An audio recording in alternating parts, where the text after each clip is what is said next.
Hello guys, मैं सुनीता देवी झारखंड जमशेदपुर से बोल रही हूँ। एक नई कहानी के साथ। आप लोगों ने कभी ना कभी कहानी सुनी होगी, क्योंकि मुझे डांस उतना ब्लॉग बनाने नहीं आता है और ना ही मैं उतना जानती हूँ, ना एडिट करने जानती हूँ। धीरे धीरे सीख रही हूँ, सीख जाऊँगी। तो मैं शुरुआत अपनी कहानी से ही कर रही हूँ। एक राजा था, उसका 7 बेटी थी। 7 बेटी थी। राजा ने एक दिन परीक्षा लिया सातों बेटी से कि तुम किसके भाग्य से खाती हो। तो 6 बेटी ने जवाब दिया कि पापा मैं आपके भाग्य से खाती हूँ। पहली वाली ने भी जवाब दिया, पापा आपके भाग्य से खाती हूँ। दूसरी वाली ने भी वही जवाब दिया। तीसरी, चौथी, पाँचवीं, छठी सब वही बोली। जो सबसे छोटी बेटी थी वो बोली, पापा मैं अपने भाग्य से खाती। राजा को आ गया गुस्सा। राजा ने 6 बेटे को अच्छा घर में, बहुत अमीर घर में राजा से शादी करवाया। मगर छोटी बेटी को बोला कि जो सबसे गरीब, जो जंगल में लकड़ी कुड़ी काटता है, जो माने बहुत ही गरीब है, उसके साथ में शादी करवा दो इसे। राजा ने बुलवाया छोटी बेटी को, उसके साथ में शादी करवाया। वो लकड़ी चुनती थी, हस्बैंड के साथ में बाज़ार बेचती थी। बेच करके जो भी राशन पानी लेकर के आती थी, दूध, वो अपने पति को और वो बना के खिलाती थी और खुद भी खाती थी। और इसी तरह उसका सिलसिला चलता रहा। और जो थोड़ा सा दूध बच जाता था, वो पेड़ के नीचे में एक छोटा सा प्याला में रख देती थी। वहाँ पे एक नाग देवता रहते थे। वहाँ वो डेली उस दूध को पीते थे, डेली। और उनका पति एक दिन अचानक बहुत बीमार पड़ गया। तो सपने में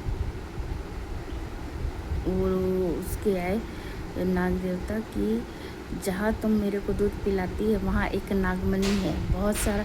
वहाँ पे एक गड्ढा खोदना, वहाँ पे बहुत सारा मनी आपको पैसा जेवर मिलेगा। वो उसी तरीक़ा का गई, गड्ढा खोदी पेड़ के नीचे, तो एक बहुत सारा जेवर मिला उसको। नागमणि उसको आशीष दिए नाग देवता कि आज से तुम्हारा स्थिति सुधर जाएगा। और वो वहाँ पे उस सोना का बेच के बहुत अच्छा से मने घर द्वार बनाई, सारा कुछ, अपना पति का इलाज करी, सारा कुछ उसका ठीक हो गया। और लोगों को, वो समाज सेवी शुरू से थी, वो सब डेली सबको, गरीब भूखे लोगों को खाना खिलाती थी, सारा कुछ करती थी। और उनके पापा के, राजा के गांव में अकाल पड़ गया और वो लोग जितने अमीर थे सब गरीब हो गए। इतना तक कि मने उन लोग को एक दाना का खाना का भी मने मुहताज हो गए। तो उनकी जो छोटी बेटी थी, डेली वो खाना खिलाती थी लोगों को। तो उसी लाइन में उसका 6 बहन, उसके पापा लगे हुए थे। छोटी बेटी तो पहचान गई। जब वो आया तो फिर वो पहचान गई, तो खाना वाना अच्छा से खिला करके फिर बोला, पिताजी आपका ये हाल। तो बोलता, तुम कौन हो? तो बोला, मैं आपकी छोटी बेटी हूँ। तो वो शर्मा करके बोलता, तुम तो इतना गरीब घर में शादी दिए थे, कैसे तुम ऐसा हो गई इतना अच्छा? बोलता है, मैं बोली थी ना पापा, सब अपने भाग्य से खाते हैं, सबका अपना भाग्य है।